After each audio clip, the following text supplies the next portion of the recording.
Assalamualaikum warahmatullahi wabarakatuh. Kembali lagi bersama saya di channel Nando Official. Pada kesempatan kali ini saya akan kembali lagi membawa materi dari produk kreatif dan kewirausahaan. Sebelum saya memulai materi yang sudah saya buat, tak bosan-bosan saya ingatkan kepada teman-teman agar selalu mengikuti protokol kesehatan jikalau keluar rumah. Oke, langsung saja kita masuk ke materinya. 5 contoh soal dari materi proses produksi massal. Yang pertama, sebutkan tahapan-tahapan proses produksi. Yang kedua, apa yang harus dilakukan supaya proses produksi lebih menarik minat konsumen. Yang ketiga, sebutkan 5 keuntungan produksi massal bagi perusahaan. Keempat, sebutkan tujuan proses produksi. Yang kelima, sebutkan 4 ciri-ciri proses produksi terus-menerus. Oke, kita lanjut ke soal yang pertama. Sebutkan tahapan-tahapan proses produksi. Yang pertama, routing. Routing adalah proses yang menetapkan dan menentukan urutan kegiatan proses produksi. Yang kedua, scheduling. Proses yang menetapkan dan menentukan jadwal.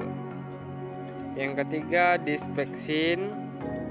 Merupakan proses menetapkan dari menentukan proses pemberian perintah. Yang keempat, follow up. Merupakan proses produksi mendorong terkoordinasinya perencanaan proses produksi. Yang kedua, apa yang harus dilakukan supaya proses produksi lebih menarik minat konsumen? Ada beberapa alasan sebagai berikut. Yang pertama, memilih dan membuat produk yang bermanfaat, berkualitas, dan laku terjual dengan harga bersaing.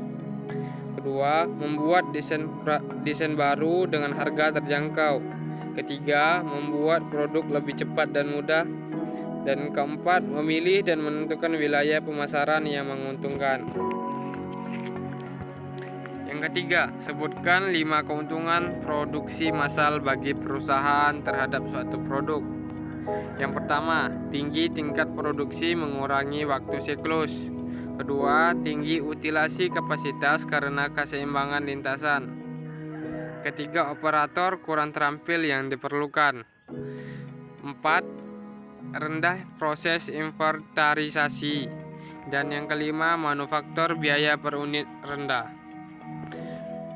Soal yang keempat, sebutkan tujuan proses produksi. Yang pertama, sarana kelangsungan suatu perusahaan. Kedua, kegiatan meningkatkan tambahan nilai atau volume produk. Yang ketiga, meningkatkan kemakmuran. Yang keempat, meraih keuntungan. Yang kelima, memenuhi pasar tradisional. Yang keenam, untuk mengganti barang yang tidak bagus, rusak, dan barang yang telah habis. Dan yang kelima, sebutkan 4 ciri-ciri proses produksi secara terus-menerus. Pertama, pola ini akan selalu sama dari hari ke hari tanpa ada perubahan.